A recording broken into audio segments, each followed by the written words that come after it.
โอ้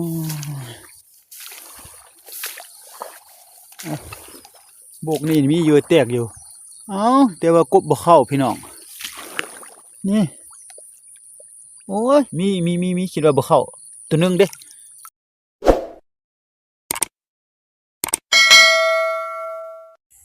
สบายดีพี่น้องป้องไปหมดสุผู้สุคนที่เข้ามาเบิ่งติดตามและรับชมว่าจะออกมาใส่ตุ่มดักกบสาวน้อยตกน้ำเพราะว่าเลี้ยงคำแล้วเดี๋ยวนี้มาฮอดเนี่ยอยู่ข้างหลังนี่อยู่ในยังอยู่นี่ใส่มาอยู่ผู้น่ะสองหลังพี่น้องแล้วก็ทางหลังนี่เป็นปีรถใหญ่เขาเจ้ามาเอาเฟืองแต่บ่จันมาฮอดหอบนี่นี่แม่น่ะอยู่แถวนี่นี่แม่น่ะ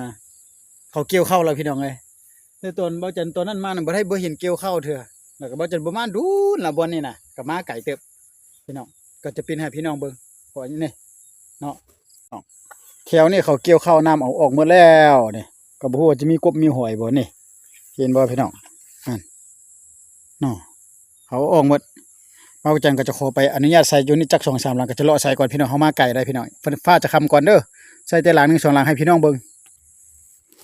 อยู่นี่หั่นมาจันจะเอาไปใส่แต่3อันพี่น้องนี่ก็บ่ฮู้เนาะนี่เกี่ยวข้าวน้ำออกหมดแล้วพี่น้องหาก็เกี่ยวได้จักมือก็บ่ฮู้ล่ะโอ้ยพี่น้องเอ้ยบ่ว่ามีกบมีหอยบ่นั่นมาจันขออนุญาตใส่แถวนี้ลองเบิ่งดอกใส่จัก2-3อันเบิ่งอ๋อเรื่องพอมาด่วนแล้วเด้มันจะมีกบมีหอยกับบ่จักมีบ่ฮู้พี่น้องนะบ่เป็นหยังมีบ่มีก็ใส่ลองเบิ่งนะ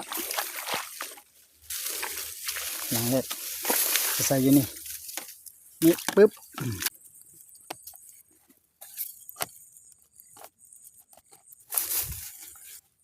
อยู่ข้างหลังนึง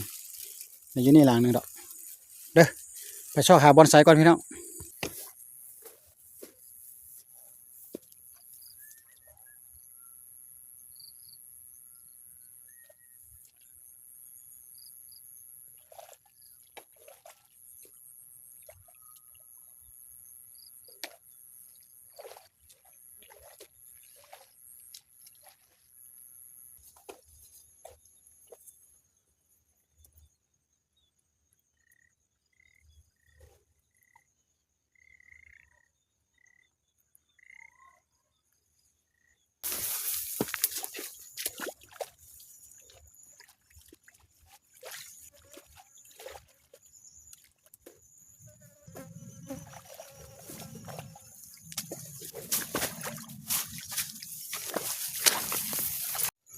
พี่น้องขออนุญาตใส่กันเด้อยังมีหลังเดียวนี่ฟ้าค่ำแล้วพี่น้องเอ้ยมืดละหุยเห็นบ่เอ้าแล้วก็เป็นจังใดกับมื้ออื่นตอนเช้าบ่าวจันจึงจะพาพี่พาน้องมายามตอนเช้าเบิ่งโอ้น้ำแห้งหลายแล้วพี่น้องอยู่ในใส่ตามคลองนี่จุ่มกันอยู่แถวๆนี่ดอกบ่มีน้ำละพี่น้องมื้อตอนเช้าพี่น้องได้มาลุ้นน้ำกันเนาะตอนแรกนี่ก็อำลาพระจากกัน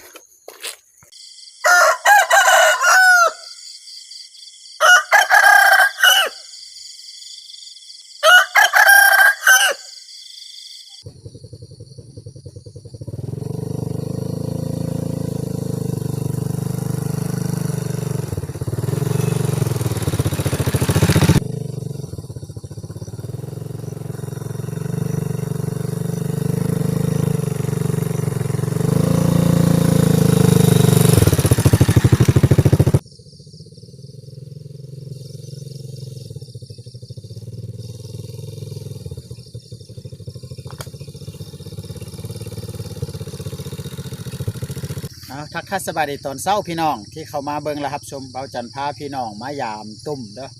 ก็บ่ฮู้ว่าจะได้เด้อหรือบ่ได้ก็ไปเบิ่งกับเบาจันว่าสิหมานบ่เอาหลายเอาจักประมาณ2ตัวก็ได้ละพี่น้องอยู่เฮือนมีตัวหนึ่งพอได้เติมปูนน้ำกันนะไปเบิ่งน้ำกันใส่ไว้11-12ลางเบาจันก็บ่มั่นใจว่าสิได้หรือบ่ได้ก็บ่ฮู้เด้อพี่น้องอยู่แถวนี้นกยางหลายนะแต่ว่าเขาก็ใส่เหี้ยวได้นี่พี่น้องนี่เห็นบ่นี่นกยางนะเบิ่งไหมนี่นกยางนะอยู่นี่เขาก็ใส่นะเหี้ยวนะแต่ว่าตัวนั้นน่ะลันละโอ้คือสิบ่มีเนาะกบก็ได้เพราะว่าอยู่นี่มันบ่เขตอยู่บ่คืออยู่บนเขตอื่นนะพี่น้องมันบ่ได้มีกบนะแน่ว่าแหละบ่มีกบบ่เข้าพี่น้องเอ้ย อยู่ซื่อๆสิบ่หมานละนี่ขั้นเขาบ่เกี่ยวเข้าน่ะก็น่าจะได้อยู่พี่น้องอันนี้นะขั้นเกี่ยวเข้าแล้วบ่ได้เด้ออยู่นี่นะมันบ่คือบ่อนอื่นเด้อบ่ได้แล้วบ่หมานแล้วบ่หมานแล้วนี่ก็บ่เข้านี่โอ้ยเหี่ยวมื้อนี้น่ะมาไก่ละลาบ่พี่น้อง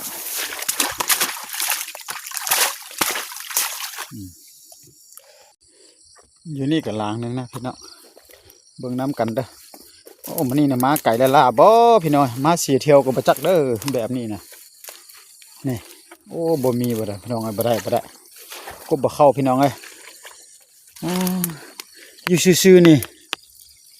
นั่นมีกบอยู่สายพี่น้องแล้วล่ะมื้อนี้นะแฮว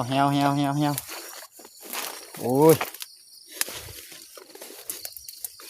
หาแล้วแบบนี้นะบ่ได้กบพอโตซ้ำ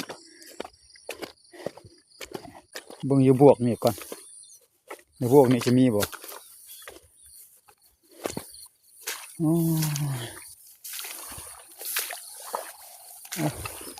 บวกนี่มีเยอะแตกอยู่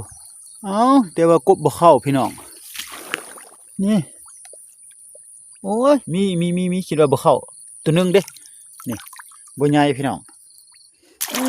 กบยังน้อยตัวเล็กแห้งมาละนี่ตัวเดียวพี่น้องไงตัวเล็กแห้งนี่น้องนี่ไปนี่ก่อนมื้อนึงจึงจะล่างเอาพี่น้องกบบ่ใหญ่ดอก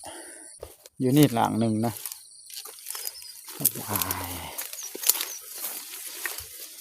เอาเติมบ่เข้าเติมบ่โอ้บ่เข้าพี่น้องเอ้ยบ่เข้าบ่นี่นะ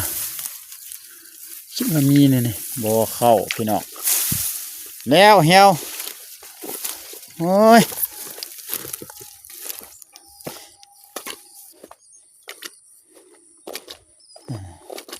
เหี่ยวบ่หมานบาทนี่นะนี่ใส่กระบอกเข้านี่ตัวป่ายังมีอยู่นี่กระหลังหนึ่งโอ้ยอยู่นี่กระบอกเข้าพี่น้องเลยโอ้ยอยู่ใส่กระบอกเข้ามันเยอะบักดีพี่น้องนี่ตายแล้วมันนี่นะ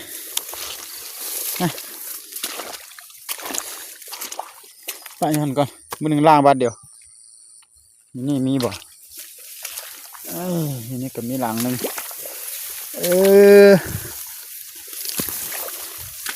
นี่บ่นี่ถึงมันปกติแบบนี้มีได้เนาะพี่น้องเนาะ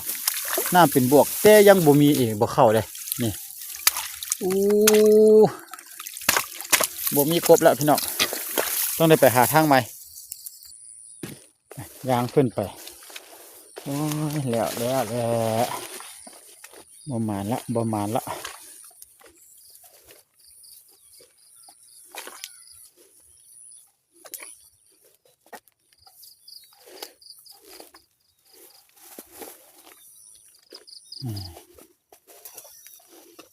นี่หลังหนึ่งบ่เข้าซ้ำหลังนี่ก็ได้แต่ว่าเมื่อวานเห็นเขามาจับป่านะบนนี้นะบ่เข้าพี่น้องเอ้ยนี่ให้ขึ้นไปจักจะครบบ่ครบ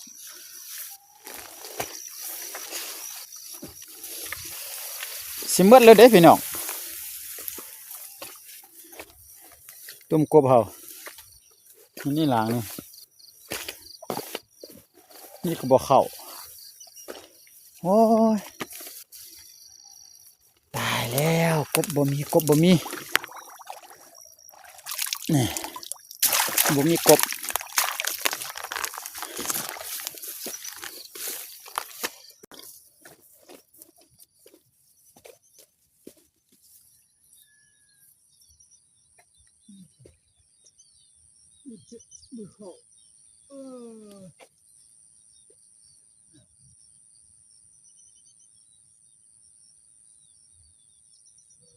นี่เกียดเข้า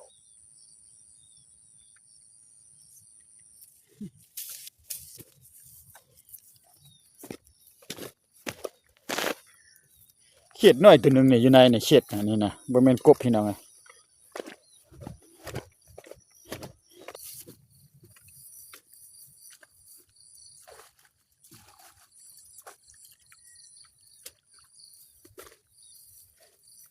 พี่น้องมาสรุปผลงานเด้อโอ้มื้อนี้น่ะมาไก่ทินกับที่มองรูปทึนบ่คุ้มค่าน้ำหมอกน้ำมันซะพี่น้องได้แต่กบตัวเดียวใส่อันน่ะตุ้ม11 12หลังน่ะนี่กบตัวเดียวซื่อๆพี่น้องเอ้ยเฮ็ดแนวใดบาดนี้นี่ได้แต่กบตัวเดียวอยู่บนนี่หั่นล่ะได้ก็ได้นี่อยู่บนบวกนี่โอ้บ่ได้เนาะพี่น้องแบบนี้นี่เอาสำหรับคลิปนี้ก็ไว้เพียงส่ำนี้ก่อนพี่น้องก็บ่มันก็ยาพี่น้องเอ้ยได้สำใดเอาสำนั้นล่ะหากินหาอยู่น่ะเพราะได้มักการหาอยู่หากินหาปูหาปลาหากบหาหอยก็ขอฝากไลค์ฝากแชร์ฝากติดตามให้กันและกันเด้อพี่น้องเด้อพบกันโอกาสใหม่ฟ้าหน้าแล้วว่าคลิปต่อไปพี่น้องสำหรับคลิปนี้บ๊ายบายครับโอ้เดี๋ยว